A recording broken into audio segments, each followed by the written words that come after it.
Good afternoon all and welcome back to the JLX Friends of Benefits podcast with me, your host as always, Xander Conobit. And today I have a very special guest and a very good friend, Dr Abdal Zafar, joining us to talk through all number of things. But as you probably can imagine, we're going to go through injuries as a main thing to start with today. And he's going to kind of talk us through a range of different injuries, rehabs, so on, maybe some more intricate things as well. But I'm going to hand over to him now. So Abdul, tell us a little bit about yourself, what you've been up to, and kick us off from there. Hey guys, firstly, Xander, I want to say thank you for having me on the podcast. It's a great pleasure, and my first podcast, hopefully many more to come. But Absolutely. just to introduce myself, I'm currently a junior doctor, an F1 foundation year one, so I fresh off the bandwagon of graduating this year. Currently Straight into the working fire. straight into the fire. Yeah, never better time to start. So I'm working at Kingsmill Hospital. Currently rotating in general surgery, but I went to university with Xander, good old Exeter Uni, good friends from the gym. So I also completed a degree in sports medicine during my medical course. You can kind of take a year out and do another degree if you wanted to, and I was really interested in sports medicine, so I did that, and here I am now. So Fantastic. So I probably should have mentioned actually, Abdul also, we went to Exeter University together. So we've got a little bit of a crew going on here. exactly. I understand you had another extra uni boy in one of your podcasts last time. Yeah, we had Ollie O'Dell on a few weeks ago. Yeah. Serious amount of brains in that man. And I know. He loves his we got, nutrition. Was it nutrition side? yeah, I could have spoke to him for absolutely hours about that, but I felt like I was kind of robbing the podcast of the information that people wanted to know.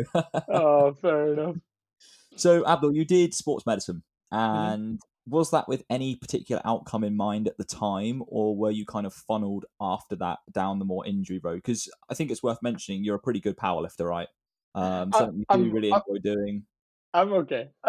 So I uh I was kind of in between whether I wanted to go down orthopedic surgery as a career in medicine, or I wanted to go down the sports medicine route, because now as a doctor you can become a specialist in sports medicine. Cool. And really exciting. It's kind of like the doctors who run on the pitch and help all the People like me. athletes. Yeah, the athletes who hurt themselves on the pitch. And so I thought that doing a sports medicine degree was quite a good introduction.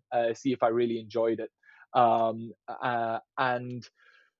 I did and also I loved sports. Been playing sports since I was young, so I was massively into cricket. And played for the uni, played for many clubs, and then when university commitments didn't really allow going to training, I was like, I need to pick up another sport, and that's when I was introduced to powerlifting in third year of uni. Picked that up, and then really enjoyed powerlifting. So I knew I wanted to work, no matter what I did in the future, with some type of athletes, the sports population, because obviously in the hospital setting you see a lot of the elderly population, and as much as I do enjoy that aspect, I want to work with younger athletes, people who are driven. So that's why I did sports medicine. Really enjoyed it, and now, like 3 to 4 months into actually being a doctor, I realized that I kind of do enjoy surgery more than just sitting behind a desk and diagnosing people, which would have been the case with sports medicine. So now I think the aim is to try to integrate them both together, which not many people do, but kind of doing orthopedic surgery, and on the side rehabbing athletes, keeping up that side of things, as well as hopefully potentially specializing in doing operations on sports injuries. So a lot of soft tissue repairs, meniscal injuries, shoulder injuries, stuff like that. So I think that's the aim. Um, if I if I could be a team doctor as well, that would be amazing. But I don't know. I don't know the feasibility of being a team doctor as well as an orthopedic surgeon. They're two totally different, separate fields, and trying to do both together would be impossible. So I think that's the kind of fusion I've gone for. Fantastic. So I think in general though they kind of match, don't they? I know that my last my last knee surgeon, he worked for a lot of professional clubs. Mhm. So I think I can name them. Chelsea, for example. He did a lot of the Chelsea footballers' knees, Premiership rugby players' knees. Yeah, And I guess having an understanding of the sport and how it works means you have a better understanding of the injuries, right? yeah, exactly. And I was told by someone, I was told by an orthopedic surgeon. I was like, so I want to. These are my ambitions, and what would you recommend? And he goes, well, if you want to be the person who sits behind the desk and on the pit side, diagnosing their injuries, that's the sports medicine consultant side. But you will always send them to the surgeon to get fixed up. So do you want to do the fixing or do you want to do the diagnosing? And I realized that I'm quite hands-on, practical type of person. So I Mm, said, you know, I'm gonna do the fixing. Doesn't stop me from doing a bit of diagnosing on the side with my powerlifters and yeah. whatever stuff I do on the side with Zathletes Rehab. But I think I prefer the fixing. Nice. So you just brought us on to our next topic, whether you realise that or not. I was about to ask you, so it's athletes then. Talk us a little bit about that and we'll start diving into these topics. So you obviously started that 2 years ago, I think, as an account. And so yeah, I started that about I think a couple of years ago as an account just with my brother. It was the hype at that point in time. If you were you couldn't be a powerlifter without having a powerlifting diary type of Instagram. And me and my Shout brother, out Mahin. yeah, shout out Mahin. And I don't think we were ever of the type of, we actually took it very seriously, as in, posting every single day's training on there. It was kind of like I think, I think it would be fair to say we're quite jokey around type of people. So it was just a jokes type of Instagram. And then I did my sports medicine degree, and I was one of the founding members of the Powerlifting Society in Exeter, being general secretary and vice president for 3 years. And through that, I worked with a lot of athletes, coaching them, rehabbing them, and that was just out of my spare time. And I realized, you know what, two things. Well, I realized one thing, and I really enjoyed it, and other people told me that I'm quite good at it. So I was like, you know what, why not try to utilize that and start off Zathletes as a brand. So that's why I did this lockdown. So during this lockdown, whilst everyone had umpteen amount of hours on their time, between graduating uni and starting work, I worked on the brand. I put myself out there, and now running Zathletes Rehab, coaching, and had honestly just the best reception to it. I had so many athletes coming to work with me on an international level as well. Um, and from that, I also got the rehab coach job for the University of Nottingham powerlifting team, which is great and so official. Like, I didn't realize it was going to be that official. Doing a seminar for them on Saturday, something similar to this, and Obviously it's not been as good. great.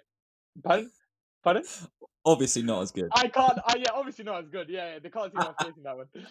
But it's leading. It's opening some doors, and I'm looking forward to just trying to see how far I can take it. I think the my role models.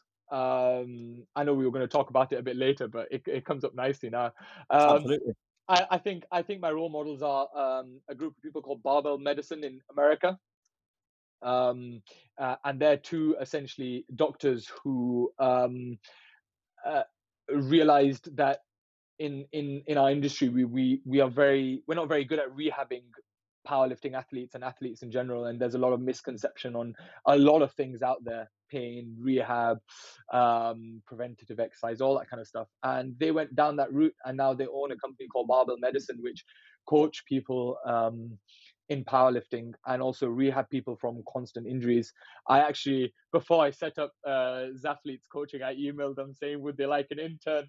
And they replied, they were very nice. They replied saying they're not really taking on interns. So I was like, you know what, I'll do it myself. And I Absolutely thought, best way. yeah, there was a gap in the market. I thought, so there's barber medicine in America, and I think America are a lot are ahead of us in terms of aggressively rehabbing their athletes, and having information more widely available over there. And they had something like barber medicine over there, and I thought, you know what, there's a lot of UK coaches, especially in powerlifting. So whatever I'll talk about is mostly powerlifting specific, but this can be taken out to extrapolate to a lot of sports. But powerlifting specific, a lot of there's nothing like barbell medicine in the UK, and I think the information isn't widely known amongst coaches, and that's what I've after working on Zafa's Rehab for about 2-3 months now, I've come to realize that even very simple stuff, coaches often miss. So I think that's the aim: be the barbell medicine Of the of the UK. UK. We'll see. So you mentioned obviously powerlifting as something which is of the center, I guess, and a lot of our listeners will be more physique based. However, I think a lot of them will or have or do a lot of basic powerlifting movements, right? So we have squat, bench, and deadlift. So for those Yeah, of you who don't know, in a powerlifting competition, it's squat, bench, and deadlift. It's not just who can do the most; you have to follow the rules as well. yeah, But fundamentally, in the off season of a lot of people's training, so for physique athletes, for example, a lot of guys and girls will be doing their gaining phases, and their structure is built around those big compounds. So, in terms of differences between powerlifting and bodybuilding, where would you kind of draw the line, and what would be your kind of key concepts before we touch on the kind of injury differences, but just as a general sport? So I think so. If you break it up, if you look at a nutrition point of view, nutrition between a powerlifter and a bodybuilder is nearly exactly the same. If you want to be building muscle, you're in a calorie surplus. If you want to be cutting weight, you're in a calorie deficit. And a lot of people have that misconception of powerlifters are fat and bodybuilders are nice and lean. Well, no, they're both athletes at the end of the day. And if you look at the Yeah. new age of powerlifters that are coming out, people like Taylor Atwood, Russell Orhe, people like that, they have their own nutrition coaches. So nutrition aspects, I think, are exactly the same. Now, training, I think they all come under the umbrella term of barbell barbell training, right? So under Hmm. barbell training, you've got Olympic lifting, you've got powerlifting, you've got bodybuilding, and I think powerlifting and bodybuilding are quite similar. And powerlifting training is only a very specified bodybuilding training. That's essentially what it is. It's specified bodybuilding training towards three movements. You're still working with the squat, bench, and deadlift. It's just that there's more emphasis on that, and the rep range is change depending on what type of training you're in. But other than that, powerlifters still do the accessory movements to build their muscle, because at the end of the day, we all know that more muscle mass increases force production, and that's essentially what you want in a powerlifting competition: more force production, more weight lifted. So it's just a very specific type of bodybuilding training, I think. It's very specified. In an off season, you'll normally see if you took a powerlifter's off season compared to a bodybuilder's training program, they would look very similar. Yeah. Um, so it's just very specified. Drawing the line, I think I would draw the line around when when it gets into the hyper specific points of programming. Um, and I'll be honest with you, programming isn't my area of expertise. I leave that to the coaches. But it comes down to, when they're getting ready for a competition, the peaking phase, the taper phase. I think that is where I probably draw the line, but they're very, very close related. Yeah, I agree. I think that it would be a bit like being a triathlete versus being someone who did like the pentathlon, for example. A Exactly. powerlifter is just aiming to be very, very good at three things because that is what they're judged on. Hmm. Whereas bodybuilding isn't a movement based sport; it's a aesthetic based sport, and therefore you use the movements to accrue the end result. Yeah. Um, so I think that's fair enough, and I think that I agree. That nutrition is the same, for want of a Yeah. better word. Yeah. In terms of physique, I think that it is a stereotype. I think it is something that people associate with um, powerlifters being over fat, and I think Yeah. that, to be honest, I actually think that that comes from potentially a good place. And I'll explain why I think that. And that's because typically people who are over fat have a lot more muscle mass Hmm. naturally. So Hmm. just because you are, say, 30 kilos overweight, that doesn't mean that you're 30 kilos of pure fat. If you look at things like DEXA scanners and MRIs of these people, they tend to have a higher amount of lean body mass anyway. Mm-hmm. And then when they start getting into it, I've had clients before in the past who are very, very overweight. And it's not like you go, right, you need to go on a treadmill, because Mm-hmm. fundamentally they're going to suck at that. Yep. And why would you do that with someone who they're putting themselves out there by going, look, I want to lose this weight or whatever. You're not going to do something that makes them express all their weaknesses. You're going to go, Yep. right, what are your strengths? Well, typically, you're a big guy, you're probably going to be pretty strong. Let's make you feel good about yourself. Let's make you express that. And Mm-hmm. then they get very, very, very, very, very good at it. And then it's like that kind of, oh, I'm a powerlifter now. And you kind of slot then into that kind of category. And I think that's a really positive thing, because people like to feel like they belong to something, right? They like to feel like they're a part of something. Yeah, Uh, absolutely. And that's what you see. Sorry to cut you off there, but no, no, I think that's why powerlifting is becoming so popular, because it's such a close-knit community. I would draw parallels to the CrossFit community, how it grew massively because people enjoyed the communal aspect, enjoyed the support, and powerlifting is kind of the same. If you go on Instagram, all the powerlifters know everybody. When I take my brother to nationals and compete, even if I see those faces only twice a year, we're quite friendly. Everybody backs mm, each other up, and essentially, at the end of the day, it's not like running the 100 meters or something like that, where it's you're really in competition with everybody else. yeah, You're only really in competition with yourself in powerlifting when you go on the platform, because you can't do anything if someone's stronger than you. You can't do anything on game day to be stronger than them. no. You're just in competition with yourself. So I think, yeah, it's growing massively, and people enjoy being part of a community, and I think that's why powerlifting is growing so massively. Yeah, 100%. So moving then into the differences, injury rates. So obviously we know that with increased force production, there's a lot of things, I think, and I'll probably hand this one to you actually, but there's a lot Yeah, of reasons why there might be an increased risk of injury. So in things like contact sports, in things like high loading and directional sports, so for yeah. example, rugby or American football, you're going to get a lot more injuries than, say, you might get in just a 100-meter sprint, because there's Hmm. a lot more variance in that. Hmm. But if we were talking strictly between powerlifting and bodybuilding, Hmm. I think it would be safe to say that there's far more injuries in something like powerlifting, based on the fact that, and you can correct me on this, but my understanding of it is that as your force production increases and that amount of stress you're putting on your body increases, then your likelihood to get injured increases alongside that, because purely the body has to adapt with it. And sometimes we just aren't ready for that. Whereas in bodybuilding, because you live in that kind of 6 to 12 rep range, it tends to be a bit safer. Hmm. But I'll hand that one over to you, because that could be misinterpreted. So it's it's useful to so on a basic level, injury rates are higher in powerlifting. Okay, and that's inevitable when you're doing any sport to be competitive in. The injury rates are usually higher, and when it's weight based, it's usually higher. But I wouldn't like to say that it's directly correlated to the fact that there's increased force production. Um, Mhm. because then that would me be saying, you know what, the higher the weights, essentially, the more likely you are to get injured, because it's not directly proportional. I think it's useful to understand, like, come onto the point, like, what is pain, right? Um, Pain is the perception of a threat and the need for protection. It's not always correlated to tissue damage.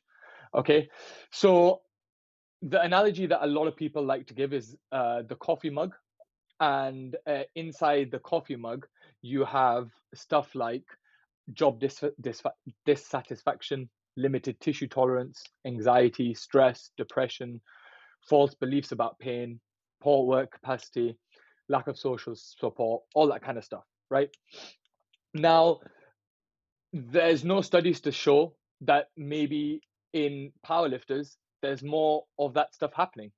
And the analogy of, if there's a lot of stuff happening in your coffee mug, the coffee then spills over it. You know, is it that powerlifting predisposes people to having more stress, to having more anxiety because it's a performance-based sport, more fear, like have more false beliefs about pain, or is it because there's a direct correlation with force production? I don't know, but I think it it's not. I don't think it's as clear cut. It could just depend on the people going in or what the sport actually does. That's a fair shout. I think on logic, I think if we assume that if you're someone who trains at 50% all the time, your likelihood of getting injured is next to none. But go on. There is that one thing in the coffee mug, the limited tissue tolerance, for sure. Yeah. For sure. And in bodybuilding, you're not pushing your tissues to the absolute limit. So yes, I think the point I was trying to make is it's multifactorial, getting Yeah, injured. absolutely. Um, Absolutely. but to look at one factor, I feel like for some people might be familiar with the tissue tolerance curve. You're always, if your tissue tolerance is up to here, bodybuilders are always probably usually training down here. And then powerlifters are probably getting close to that tissue tolerance when they're coming close to competition. And then when they go above that, that's obviously when they get injured. But more there's things that obviously factors that affect the tissue tolerance. So, stress, anxiety, job dissatisfaction Yeah. brings down Yeah. that tissue tolerance. And to say that powerlifters maybe have more of that, are predisposed to having the tissue tolerance lower, who knows? That's interesting. I mean, if I look at bodybuilders that I know and have coached as well, it's not that they never get injured. In fact, I think a lot of them do get injured. It's a factor of life. And I think that the key I wanted to lead into from what you said is that in anything that you do, if you're going to be pushing yourself to the rim of what you're capable of doing, at some point something's going to start to fight back. And although Yeah. in bodybuilding and things you don't necessarily, as you say, push that tissue tolerance or anything like that, you're pushing the capabilities of what the muscle tissue can do, right? So you might not be going anywhere near things like tendon tolerance, ligament tolerance, and things like that, but there's going to be that humongous pressure going through the muscle. And I think all it takes, and if I look at people I know who have injured, and including myself, if I look at other factors in my life that would have been kind of prudent at that point, stress very, very high. And I think that's a really underscored or an undervalued aspect of why people do get injured.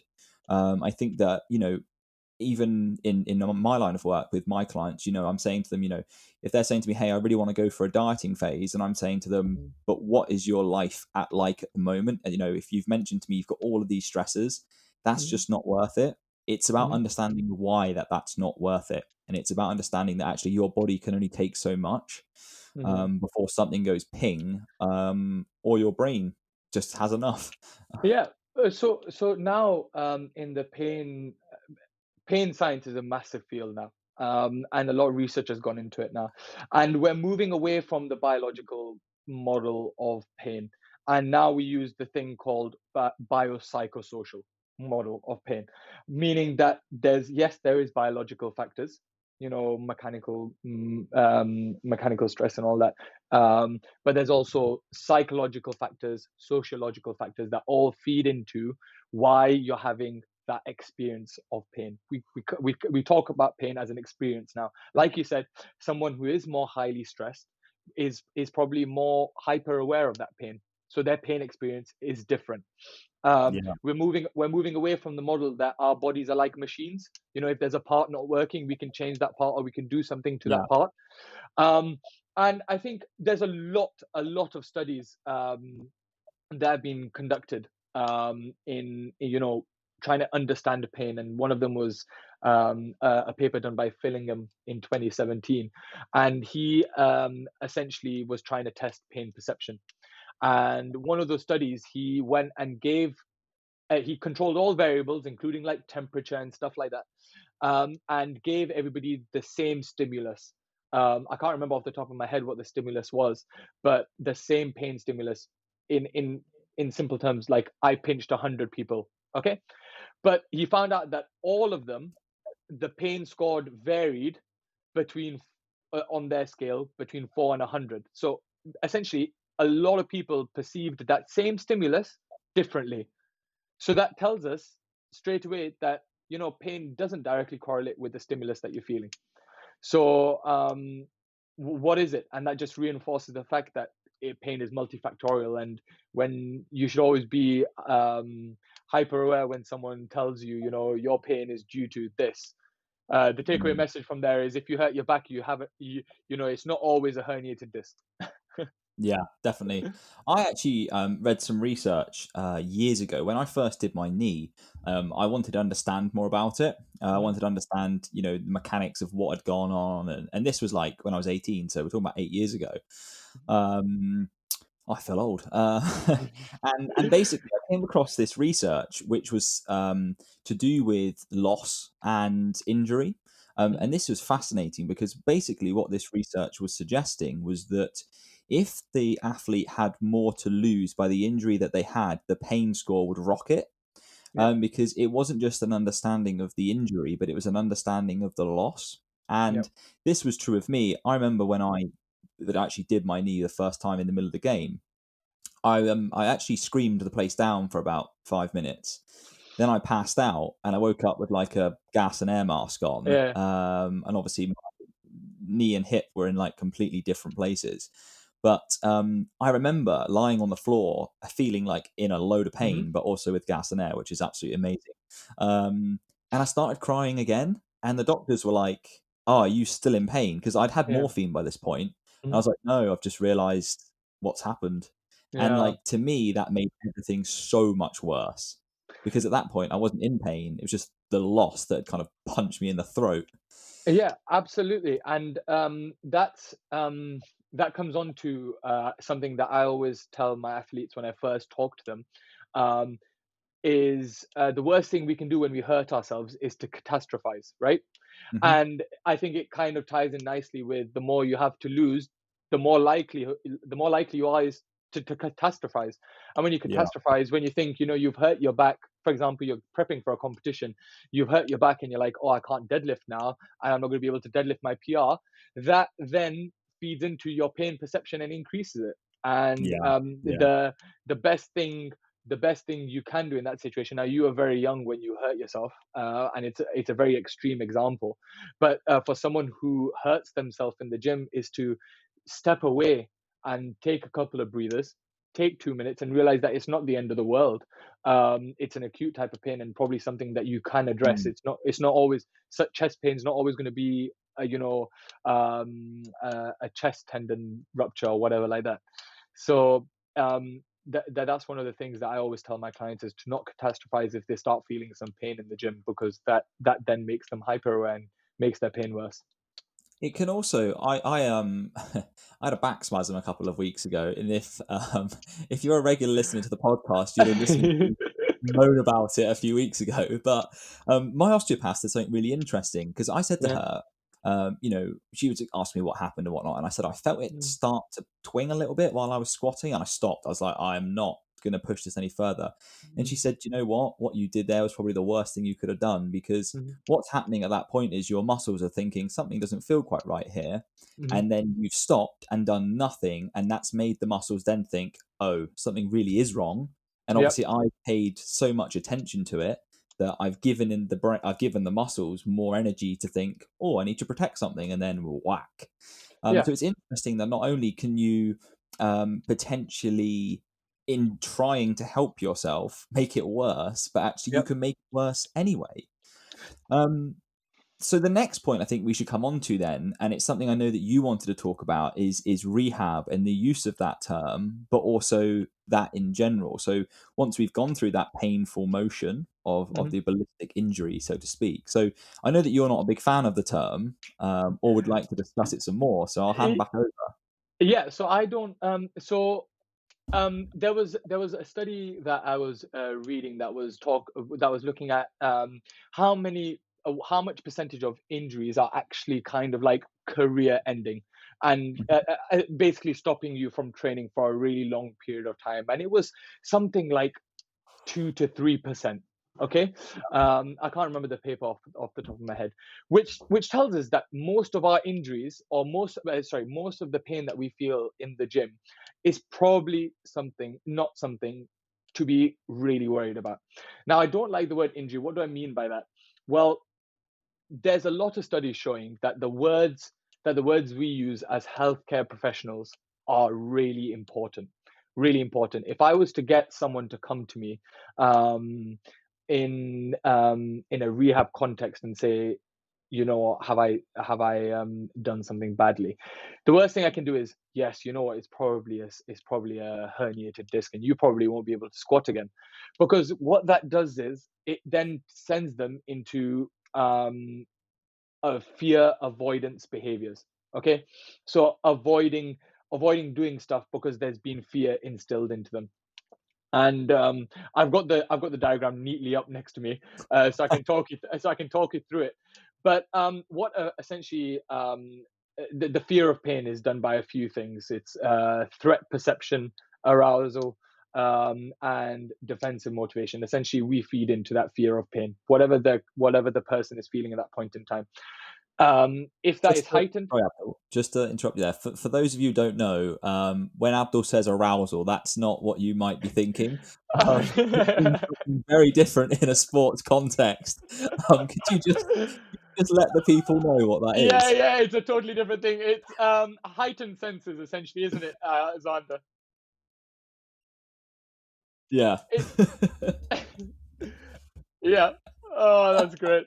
Um, that leads into fear avoidance. Now, if they start avoiding certain movements and due to that fear, they then start to stop using their muscles, so disuse, and it affects mentally their mood and gives them low mood, which then feeds into that pain experience, which then feeds into catastrophizing, which then feeds into that fear of pain. So it's a loop. Okay, Yeah. and as clinicians, if we have given our athletes the wrong words, saying that, you know, you should definitely avoid squatting for 6 weeks, you're injured, then they end up being in that loop. And the word injury has so many negative connotations. Now, if you think you're injured, you think, you know, I've got 6 weeks out of the game, I've got 5 weeks out of the game, something bad's happened. Now, it's our responsibility to kind of break that cycle and turn that high fear into low fear.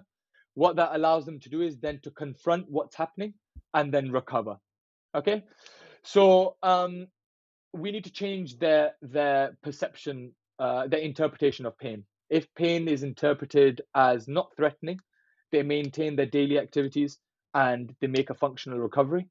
If that pain is catastrophized, they do safety seeking behaviors, long term disuse, and then their threshold for pain decreases and they feel that pain more. That's essentially it in a nutshell.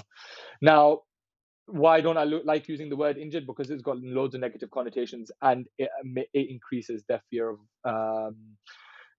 avoidance, and that's why. So now, what's rehab? Great question. Rehab is trying to get someone back to their baseline of all slash what they want to do within reasonable means.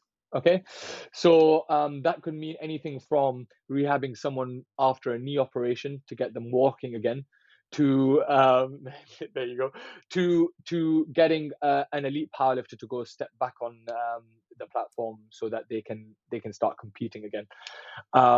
And as a rehab coach slash clinician, it's your job to analyze them from all different angles, you know, not just the biological but the psycho and the social, address everything and give them the best opportunity to get to where they want to be. So you address their training, you address their lifestyle, their stress, their recovery, and along the way be as supportive as possible, so feeding into, you know, giving them good ideas about what's happening, and then getting them back to where they want to be, essentially. That's fantastic. Thank you ever so much for that. That's a really good No, definition.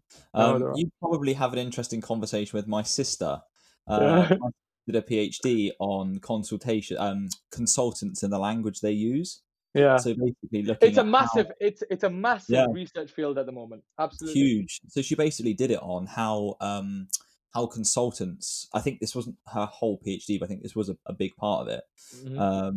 But basically, she did it on how consultants deliver bad news. or news in general, and then looking at how they can be more effective with the language that they use to get patient adherence to like Yeah. a, well, in this instance, an exercise program. And I can relate a lot to the things that you've said there. You know, I've had 3 different knee surgeons. I've had 4 different surgeons altogether, and each of them very different. But the most interesting one here, and if anyone here has had their ACL done, you'll relate to this. But when I had my 4th one done, I had the physio came in and she was like, "Look, if Andy does this, this, and this, he's not going to brace you." And Yeah. I was about to be operated on. Like, this was about half Yeah. an hour before I went down. So I was obviously there like, "Excuse me," because Yeah. I'd been fearmongered so heavily before that I needed to be braced. If I took this brace off, it'd be the end of the world. You know, all of this. And when they came in, and this was a big, she was like, I mean, she was like 5'10", South African woman, really quite deep voiced. So I was there like, yes, like, kind of like, Absolutely, ma'am. yeah, well, no, I wasn't. I was like, "Are you sure?" kind of thing, like sat there shivering. And anyway, she went out, and then Andy, my surgeon, came in about 10 minutes later, like, "So you don't trust me?" And I was like, "You snake!" She's like snaked me back to him. Anyway, and he basically described this to me. He was like, "Look, I'm not gonna brace you for something which you don't need bracing for." He said, "If I just do your ACL," he said, "if you're sensible, there's no reason why, and there's no reason why I'm gonna take movement away from someone who can move." And I was just like, "Oh my god!" Like, Well, he's actually, and I imagine he was of the private sector. yeah. Well, the thing is, I had my first 3 on the NHS, and Yeah. then I saw my second surgeon, and they basically said, "Look, we're not going to operate on you anymore." Hmm. They said like, "There's nothing wrong." They said that's basically what I had was like psychological pain, Hmm. and like psychological instability, whereby their suggestion was that I didn't actually have pain. I was just feeling pain, Yeah. and that the instability I felt in my knee wasn't actually unstable, but I was just imagining it.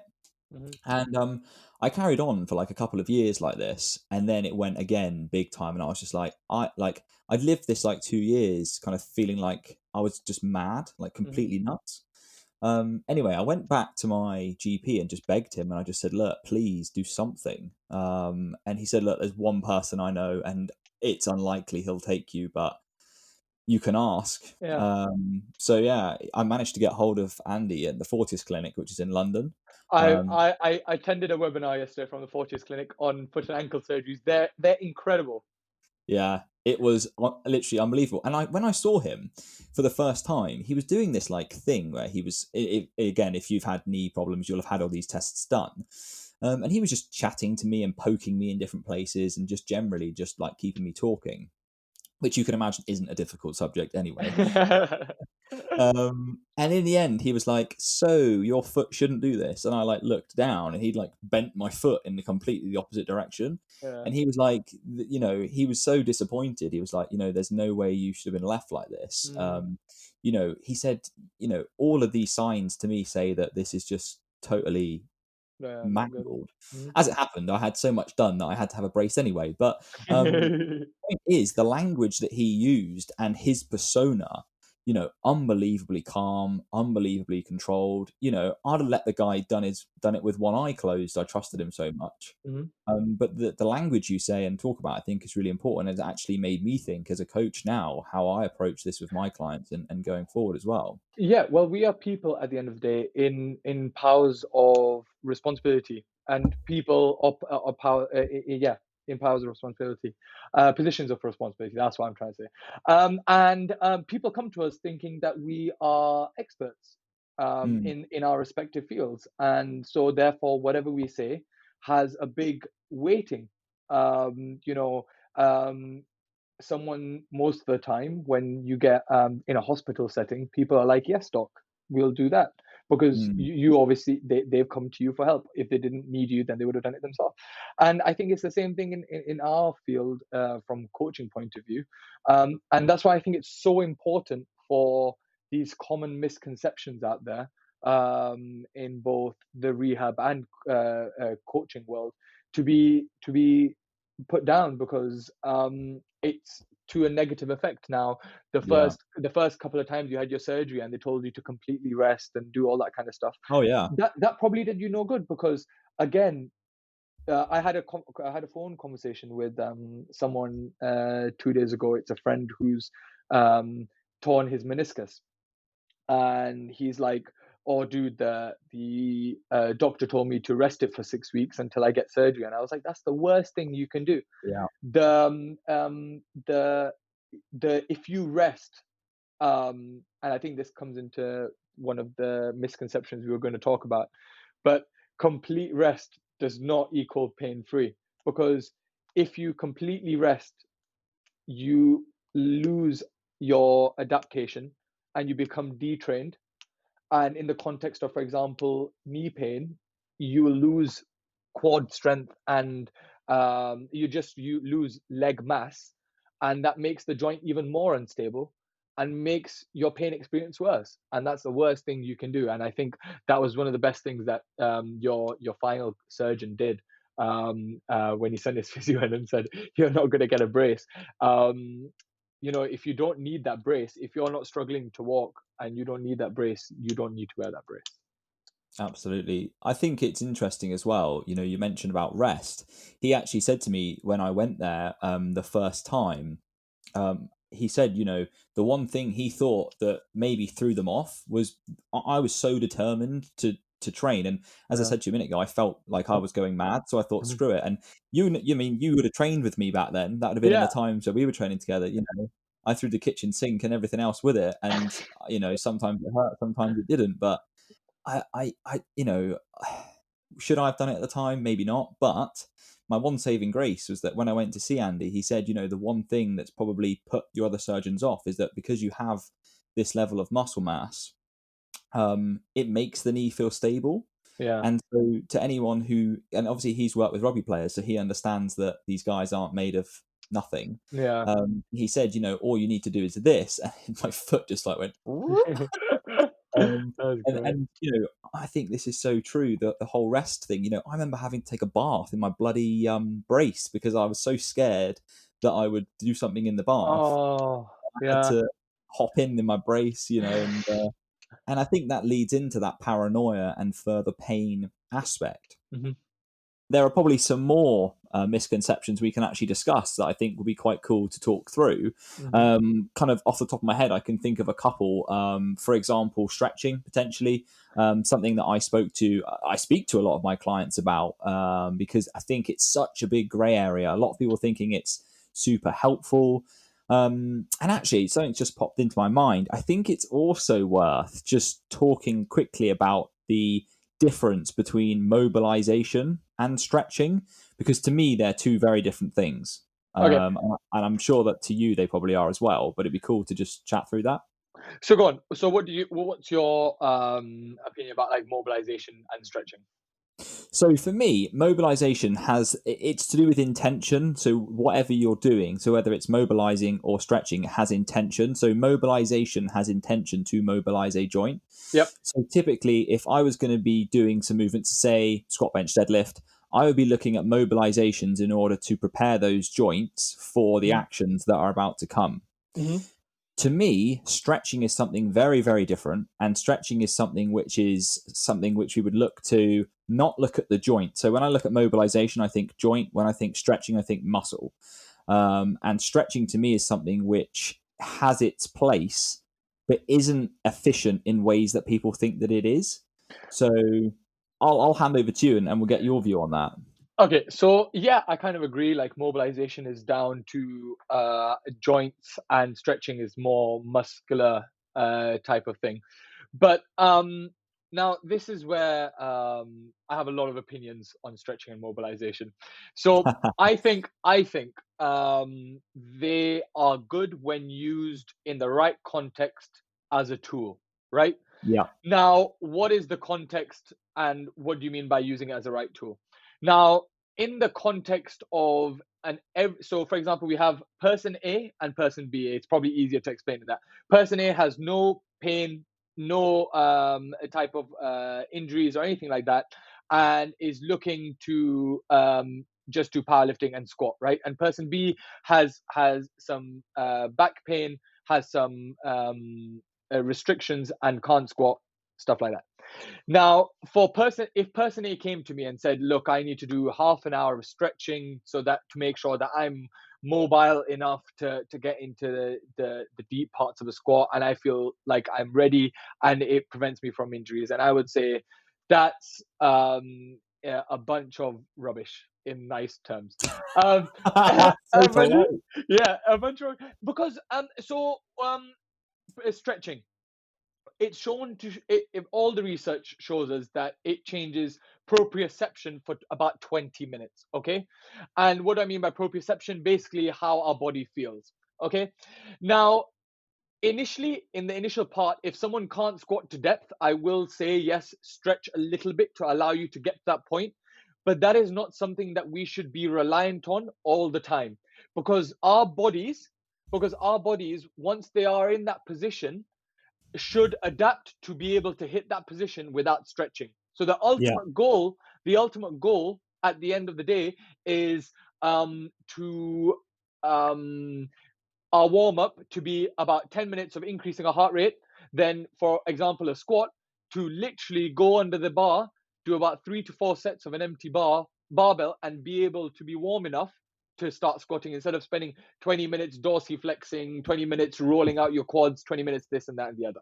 Okay, that's the first common misconception and used in the wrong term. The other one, let's go to the injured person now, and the injured person comes to me and says, you know what, doc, I have to do 20 minutes of foam rolling my quad to release the quad, and it will stop me from getting tight and injured, and stuff like that. And I will say to that person, that's a bunch of rubbish too.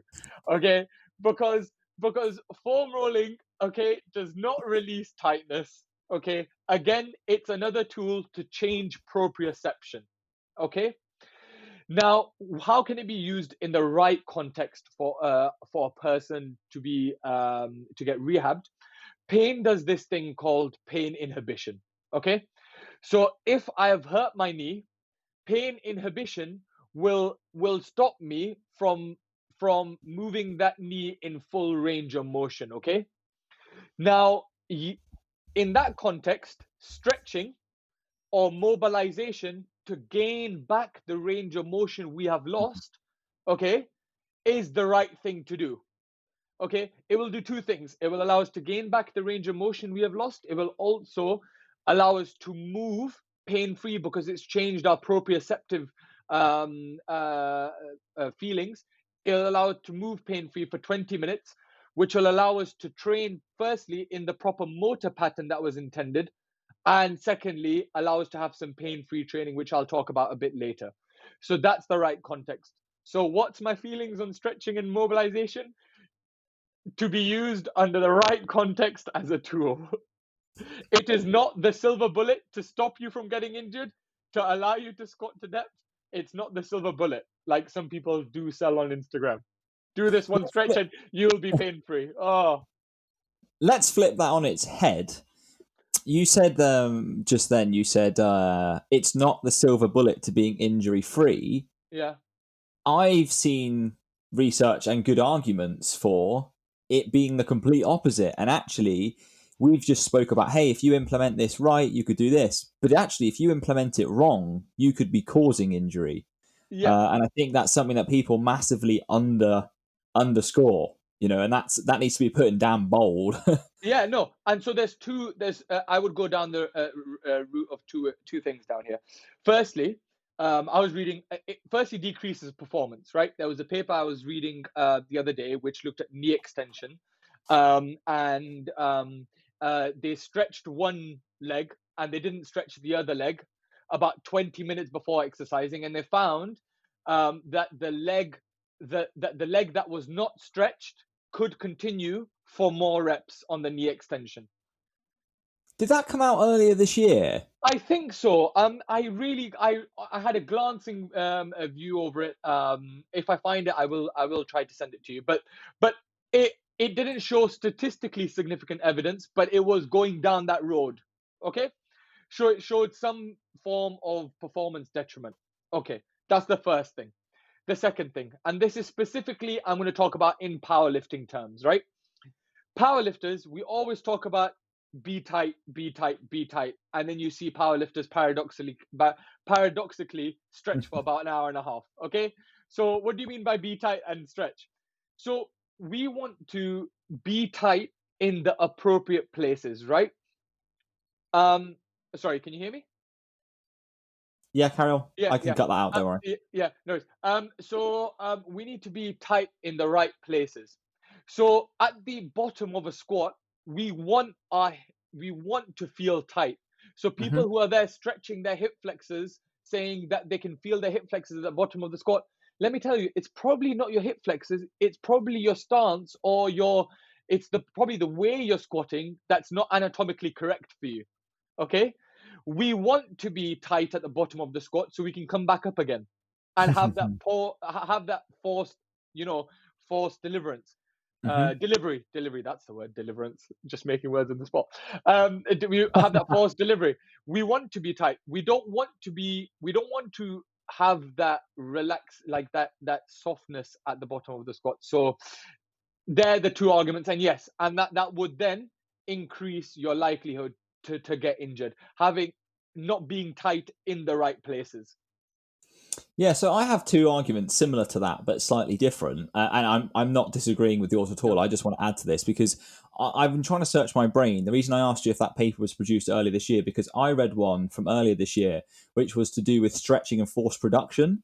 So basically, they studied, I think it was also leg extension or yeah, some kind of, it was knee extensor. I believe they did both legs, one stretched, one not, and vice versa.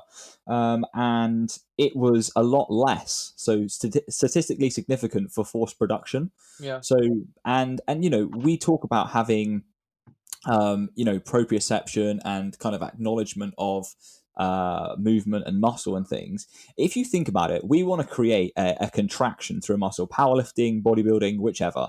hmm, We want to create maximal force through that muscle once if you're a powerlifter, multiple times if you're a bodybuilder.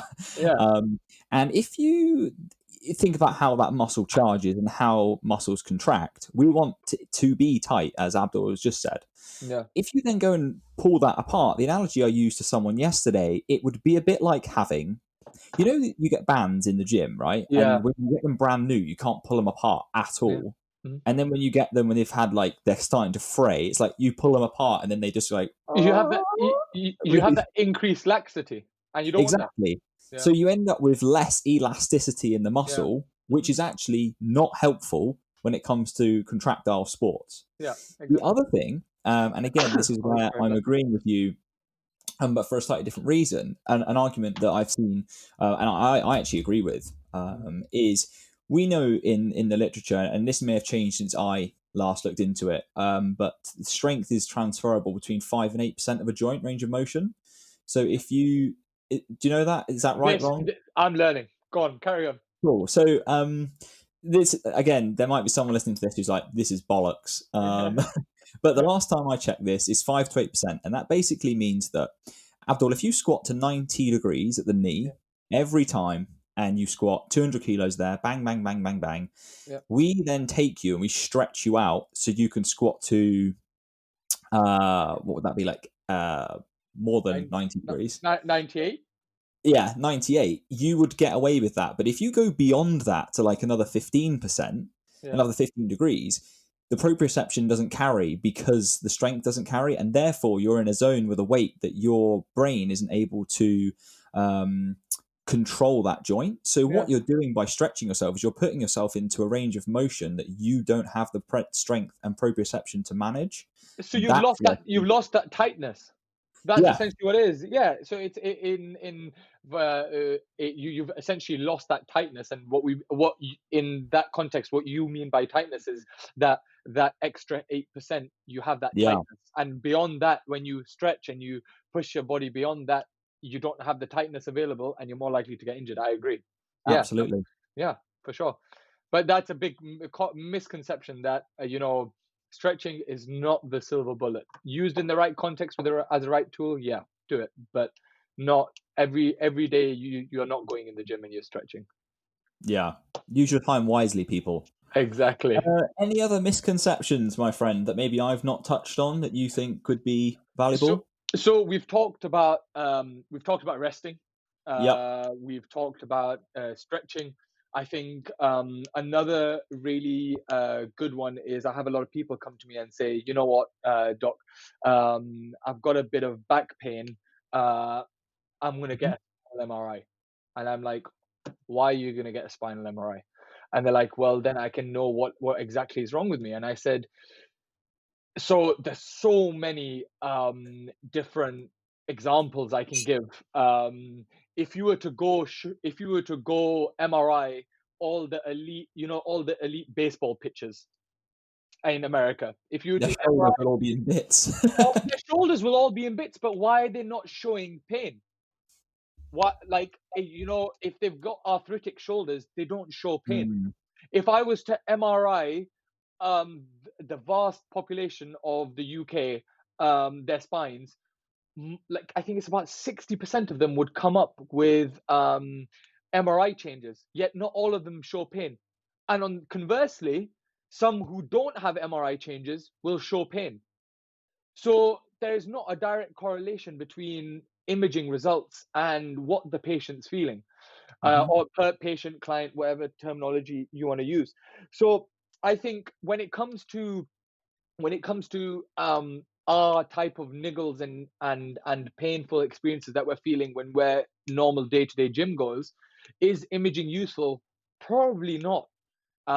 In the extreme cases where you're doing a bench press and you hear a pop, yeah, you should, and you can't move your arm at all. Yes, please go get an ultrasound or something. But if you're just moving your arm up and about and you have some a bit of pain in your AC joint at the top of your shoulder, you probably don't really need a imaging to look at that. Mm. I think that's another misconception. Um, and do you have anything to ask about that one? No, I agree. To add to that, I think, and this is an argument that I know I've not had with a lot of people, but it's something I know a lot of people share. The bugbear Yeah. with me is Mhm. that a lot of people go straight to bone with Yeah. issues. So Yeah. it's like, I need to go see a chiropractor. It's like, well, hang on a minute. The muscles are probably what's caused that tightness in the first place. You Mhm. probably want to go and see someone who can sort that out. Yeah. And then, to me, it's a bit like, this is why I love going to see the osteopath, because it's really kind of whole approach. Yeah. It's right, these facet joints are screwed, but only because these muscles are not releasing.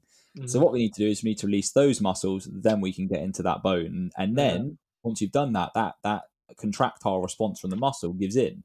And then you've got a more free back. But again, it's working that pattern. And I think a lot of people just go, oh, my spine is screwed. It's like, no, your spine is doing the job that it's doing to protect the spinal cord and you. What's happened is just you've got a bit of an overreactive response to it via the erector spinae, for example, and we need to release those. Yeah. So Yeah. yeah, so fair enough. Another, I think, common misconception is that you shouldn't be deadlifting with a round back. It directly correlates with back pain. Okay. Now, I agree and I don't agree in this common I misconception. have a shout on this one as well, so this could be Yeah. good. Yeah, fair enough. So I agree and I don't disagree. Now, if you, I look at me rolling up my sleeves like I'm ready to, like, Got to stack through the screen. exactly. Um, so if I had, again, I like to give examples. If I had client A and I had client B, right? I have client A who's squatting and his knees are coming in a little bit on the way up from the squat. He's got no pain. Am I going to say that, you know what, that is going to end up causing knee pain for you? I'm not, because if everything else is going well and he's moving efficiently, there's so many papers to show, and there's so many papers to show that certain positions don't correlate with pain, right? It's just been shown that bad posture doesn't really correlate with back pain, right? It's a lot of different factors. So I'm not going to tell him to start pushing your knees out. There's some great examples. There's people like um, Amanda Lawrence, who has a lot of knee valgus when she squats, no knee pain. There's people like Yu Ren, who deadlifts with a slightly rounded back, no pain, right? However, if that person then comes to me, so client B, and is saying that my knee is sensitive when it gets pushed in, and then I see that that's happening on their squat, then I'll be like, okay, we need to move away from that because that's sensitizing you to that pain, okay, Hmm. and change that movement to a movement that they don't feel that pain. They're not sensitized to. They're two very different things. I can see how people think one leads to the other, but it's very different. So Yeah. I would say, a neutral back.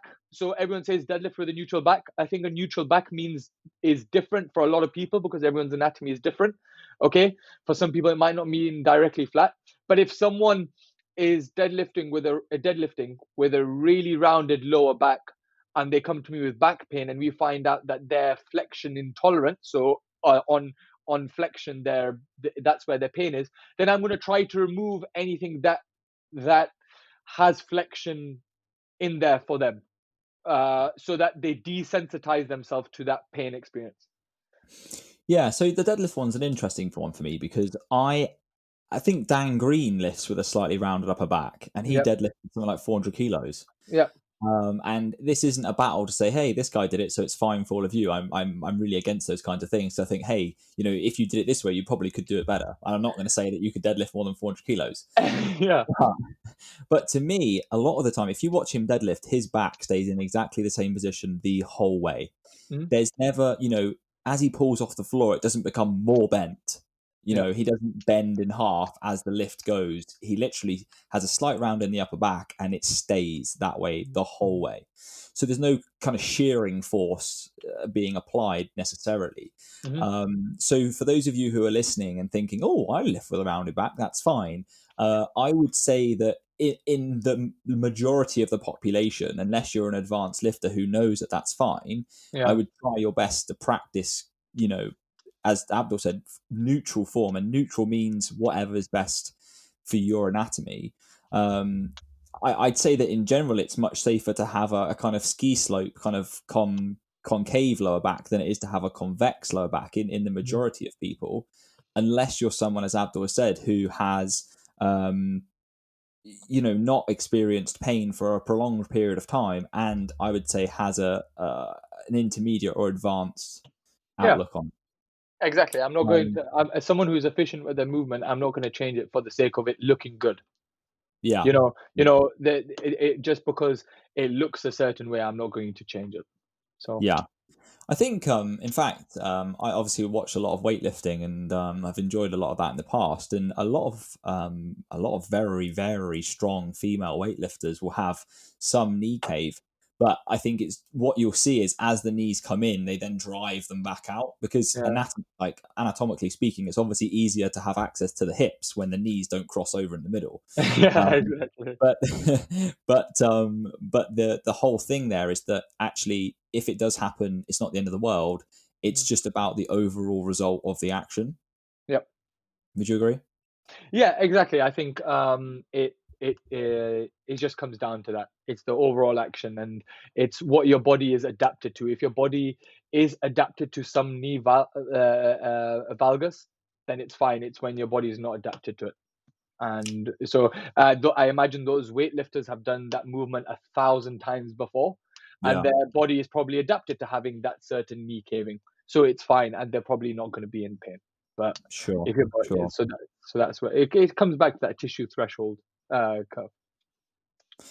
Any other misconceptions, potentially boo topics? Sorry, what topic? Any other misconceptions or taboo topics? Um, I'm trying to think now. What I have a lot of people come to me.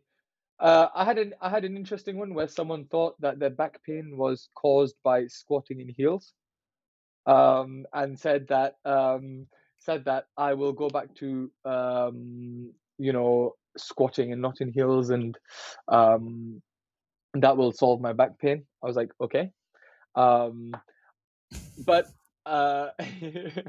just straight up, I was like, okay. Hello, But carry no, on. I don't think there's any more taboo topics. I think there's some topics that, it's good to put some education out there, or talk about, like, and maybe it's a good time to talk about, like, how I would go about rehabbing someone. Um, if you're happy with that.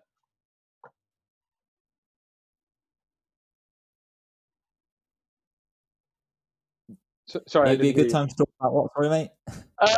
Sorry. If how I would my approach to rehabbing someone. Yes, go for it. So why? Well, let's make this interesting. Why don't you give me a hypothetical person that you want me to rehab, and I will go about trying to rehab them. Let's go with a shoulder impingement. Okay. So if I and I'm gonna go down the route that they're a power lifter, if that's Hmm. okay. Yeah, or some type of bed. So I would, and I'll tell you how I work personally. So I would get them firstly on a call. I'll get them to fill in some forms so I get some background of the training. I would get them to then call me, and I would have a video consultation asking them several questions. Where is the pain? Get them to do some movements, get to know a little bit about how long it's been going on for. Let's say this is a relatively acute type of pain. It's gone on for a week or so. Okay. And find out if there's any nerve pain, what type of training they're doing, what type of phase of training they're in, stuff like that. Okay, and that's just for me just to get to know what's going on, have a bit of a listen to them, building up a rapport. Okay, I think that's really important, and you should, like, from a coaching point of view, you'll understand that building up a Hmm. rapport with your client is immensely important. That comes down to, again, using the right language. So I would make sure that I'd be using the right language with this person. So saying stuff like, not saying that, what, we should definitely stop training. We should definitely not bench press. And more down the route of, okay, we can work around this. We can try to get you back into the thing. Definitely not rest. So that's the first thing I would do. Then my main aim when I come to rehab someone is I want to find an entry point into their training. And I want to find a pain-free entry point into their training. Okay. And I do that in several ways. So there's 4 domains I look at when I look to get someone pain-free. That's training modification, recovery, efficient movement, and stress management. And that's like my 4 modalities into rehabbing someone. Now, what do I mean by finding an entry point? Barbell medicine talk about this a lot. Finding a pain-free entry point. And you do that by modifying training a little bit. So we've established the painful movement by using screening tools or whatever. Then we alter the current training movements. We do that in a hierarchy of decreasing external load. Okay, if that doesn't work, altering range of motion of the exercises, and if that doesn't work, changing exercise. And what that allows us to do is, if we find a baseline pain-free volume, that allows us to unload the tissue. Now, let's hypothetically say that bench press is hurting for him as well as squatting. Okay. Now, and let's say you're his coach, you've already tried telling him to squat and bench a bit less, and that's not helping. So we've already tried decreasing external load. It's not helping. So he would come to me and I'd be like, okay, let's alter range of motion. When does it hurt most in the bench press? Well, Abdul, it hurts just 3 inches, at the bottom 3 inches of the bench press, and it hurts getting under the bar for a squat. I'd be like, okay. So now he's really sensitized to those movements, right? He knows when he goes under the bar that it's going to hurt, or when it comes into the last 3 inches of the bench press, it's really going to hurt. So what I would do is I would alter the range of motion for the bench press and try to eliminate that sensitized portion of the bench press. So I'd say we're going to do spoto press, or we're going to do, block press. And when it comes to the squat, I would say, well, if getting under the bar, if you low bar squats, if getting under the bar really hurts, well, we're going to try high bar squats. And if you can't do high bar squats, we're going to go for safety bar squats. Okay. So slowly trying to maintain, the as closely to the competition movement as possible, but trying to eliminate the sensitized part of that movement. Okay. And again, that comes back to, we're getting an entry point into training. We're establishing a baseline pain-free volume, and it allows us to unload that tissue, desensitize us to that tissue. I would then also see how much volume he's doing. So if he's doing 8 sets of bench and he's doing 10 sets of squats, I might reduce that volume as well. Okay, so attacking the pain from all angles, and reduce that volume, so that we can start rebuilding. Now, what else would we do? So I would then get them to assess their pain score. So we've written this new program with reduced volume, changed exercises.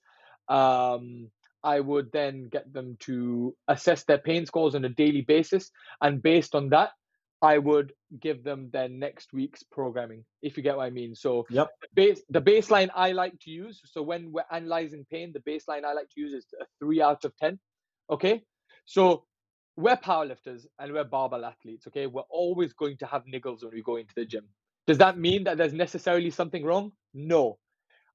We can train with okay pain, but we can't train with be careful type of pain. What's okay pain? Okay pain is up to 3 out of 10, is no lingering pain afterwards, and 24 hours afterwards, there's no increase in baseline pain. So that means that what we're doing in the gym is okay. Be careful pain is, it's above 3 out of 10. There's lingering pain, and there's an increase from baseline. Okay? So if someone, if I see over the course of the week that they're constantly below a 3 out of 10, I would start implementing some graded return, slowly back, either upping the volume or saying, you know what, we can now go back to, if we're safety bar squatting, we can now do high bar squats. Mm-hmm. And then slowly with the intention to go back to low bar. Okay. So with me so far, there's a lot of talking. Yeah. But that's attacking their training side as well as a bit of recovery. Other things that I would include is unilateral and bilateral work has shown to really improve. So why unilateral work? So like if they've been having pain that side, they probably have some pain inhibition. They've been firing their muscles a little bit less. They might have some muscular atrophy. So I'd get them to do some unilateral work to build up that side again, as well as some bilateral work. It's just shown to speed up the rehab process, because you usually compensate with the other side. You might have compensatory effects. Mm-hmm. You know, someone who comes in with knee pain might start developing hip pain because they've compensated. Yep. Always look at the joint above and below, I've been told. So they might, yep. So that's that. I'm just going through the diagram that I made. It's available on my Instagram. Plug. What is your Instagram? As athletes, we'll talk about it later. The single worst plug I've ever seen. I don't like it. Okay, so that's me addressing the training they're currently doing. What will I also give them? Now, again, we talked about how foam rolling, lacrosse balling, stretching isn't the silver bullet, but it's useful when it's used in the right context. And I would give them some proprioceptive change to work with. What that allows us to do is it allows us to get to about 20 to 40 minutes of pain-free movement. And that's what we want. It will contribute to finding that baseline pain-free training. It all comes down to modifying everything, adding some stuff in so we start training pain-free. Okay, so we do some proprioceptive change. What that allows us to do is it allows us to gain the lost range of motion in the joint or area that's affected. So with this person who's got shoulder pain, I'll get them to do some shoulder mobility exercises, maybe do some lacrosse ball angels, lacrosse ball their pec, not too long, but just to gain back that range of motion they might have lost. Maybe abductions hurting, so some mobility work on abduction, stuff like that. Once we've gained that mobility back, we then stabilize that joint, right? That joint's probably lost some stability from muscular atrophy or pain inhibition. So we then stabilize that joint in the newfound range of motion. Okay, so something like arm bars, where you're holding your arm out, you're on your side, really hard to explain, but just moving your scapula through its range of motion, stabilizing the scapula, stabilizing the shoulder, stabilizing the rotator cuff. And then we strengthen the joint in the newfound stability, in the newfound mobility. So mobilize, stabilize, strengthen. That's kind of the higher. I know it's beautiful. I can't take credit for it. It's the muscle doc I think it's Rehab. The company is called. He talks about it a lot. And once you, and that's the kind of the flow chart I kind of use. And that flow chart feeds into moving efficiently, right? I know I said previously, movement doesn't directly correlate with pain, but when I have someone who I have found is sensitized to a certain type of movement, we're going to try to make that a little bit more efficient. Okay. And not only does that allow us to get pain free, it also allows us to prevent further injuries if that joint is stabilized and strengthened. Other things I hear a lot about is I don't know if you've heard the new craze of like PRI and stuff like that. I need to activate my glutes. Have you heard a lot about that? We live in this world, my friend. Carry on.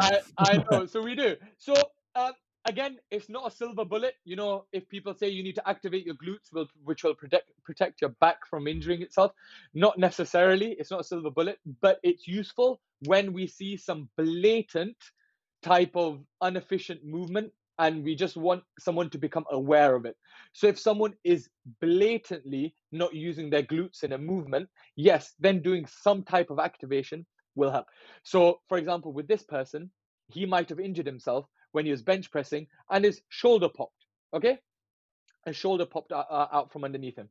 So in that case, I would get him to do some type of exercise where he becomes more aware of his scapula.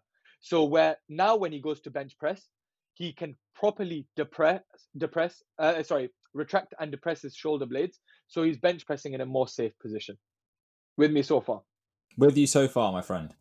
The final thing I addressed. So we've addressed training modification. We've addressed efficient movement. A couple of things more in recovery. I think it's really important we look at nutrition. When I have an injured athlete come to me, we want them to do two things. Be in a calorie surplus, because think about it, the more calories your body has to recover, the quicker they're going to recover from their pain, their injury. And another thing is I was reading a couple of papers, and it really looks like a high fat diet. It's around 30% of your daily caloric intake is beneficial for injury rehab. So there are two things I do. And then sleeping 8 hours a day. Sleep is massive in recovery. Okay. And one of the reasons why someone might have got injured is because their tissue tolerance has gone down because they're not sleeping enough. Other things are in their plate. So now addressing that, we get them to sleep more so they recover quicker. And finally, the major thing I kind of think we don't address a lot of is stress management. So we've talked about a perception of injury. So changing my client's perception of injury. Okay, maybe this, yes, you might not be able to bench press much, but now it's a perfect time to bring up the deadlift that that is weak. Goal setting. It was massively drilled into me during my rehab module in my BSc, in my sports medicine, and it makes loads of sense. Someone who is thinking 6 weeks down the line, oh, I can't wait to be pain free and bench 150 kilos. We can't work like that because rehab isn't a linear process. It's kind of like a squiggly curve, and what we're looking for is moving in the right direction. So, but it's allowed to go up and down because pain is a symptom of rehab. Pain is a symptom of rehab. Goal setting. So setting weekly goals with someone is really important, and achievable goals. So what goals we like to talk about? Smart goals. Don't. I actually have it on my diagram because it's important. It's really important. You come out to uni when you don't have to do them, and smart goals are actually really important. So I set goals. I set weekly goals. So like week 1 might be, let's see, becoming self-aware with using the pain score, the out of 10. Week 2 goal might be getting 1 session where we're pain-free. Week 2 might be getting 3 sessions pain-free, kind of something like that. Okay. Other things, relaxation techniques. So stuff like yoga, meditation, swimming, anything that relaxes you. I encourage my athletes to take up a relaxation because it just shows to release tightness in the muscle. Okay. And then the last thing I get them to do is come up with some type of self-talk. to that they have before they get into the gym and before they lift. Someone who talks about it a lot is Bryce Lewis, and it's just it's your mind is more powerful than you think. If Xander, what color is your car? Blue. Blue. If everyone around you was to tell you every single day for the next 10 years that your car is red, one day you might start believing people saying, you know what, maybe my car is red. I guarantee. So in the same vein, if you self-talk yourself out of your negative perception of that movement. So now this person who has shoulder pain, they might be scared every time they get under the bar to bench press, right? They're hyper aware of that. So if they talk to themselves, you know what? So it's basically a coach's talk, a talk that a coach would do to a team game, to a team sport, but you're doing it to yourself. So you're like, I'm a 150 kilo bencher. Okay, you tell yourself something good. This weight, so they're benching 90 kilos. This weight I've done 100 times before. So you're giving yourself confidence. Then you make your negative perception into your strength. So you say, my shoulder is strong enough to lift this weight. Okay, and then you give yourself a cue that you've been thinking about. And on this set, I'm going to think about scapular depression. And that type of self-talk might not have happened, might not work 1 or 2 sessions in, but repeatedly over time, it drills that into yourself. So that's a lot of talking. I need a bit of a break, but that's kind of like my approach to rehabbing someone. Just kind of some side points. It's really important to have some type of progressive overload in there, so that the client or athlete always feels like they're achieving something. So like if it is block press or spotter press, that they're slowly going up in weight. That's really good for confidence and really good for the athlete, for the buy-in process. If I slowly start to see that they're getting pain-free with the current alterations, we slowly start to build up volume again and slowly bring them back closer to the competition movements. So like I said, if they're doing safety bar squats, they go back to high bar squats, then they go back to low bar squats. Yeah. And it all comes down to desensitizing them to that pain stimulus. Okay, so that's essentially it. It's easy peasy, guys. Once you know how to do it, you can do it yourself. And that's what I tell my athletes. Like, if you come to me, I want to not only do it for this time, I want to just educate you so that for the future, you know how to do it yourself. That's a really good motto. I like that. I always said that to, I say it to all my clients, but I'd always say that to my PT clients. I'd be like, if you're going to be training with me for the next 3 months, by the end of that 3 months, you shouldn't need me anymore. If you choose to stay because you enjoy what we do and you know it's something that is part of your life now, so be it. But you shouldn't need to be here at that point. Yeah, Abdul, I cannot thank you enough for your time. Please let the people know where they can find you. We'll get that sorted. So guys, follow me at Zathletes on Instagram, at Dr Abdal Zafar on Twitter, and if you're interested in working with me, if you're currently injured and if you're in a bit of pain, just ping me an email at teamsathletes teamsathletes@gmail.com, and I'll be more than welcome to have a free video consultation and talk through what's going on.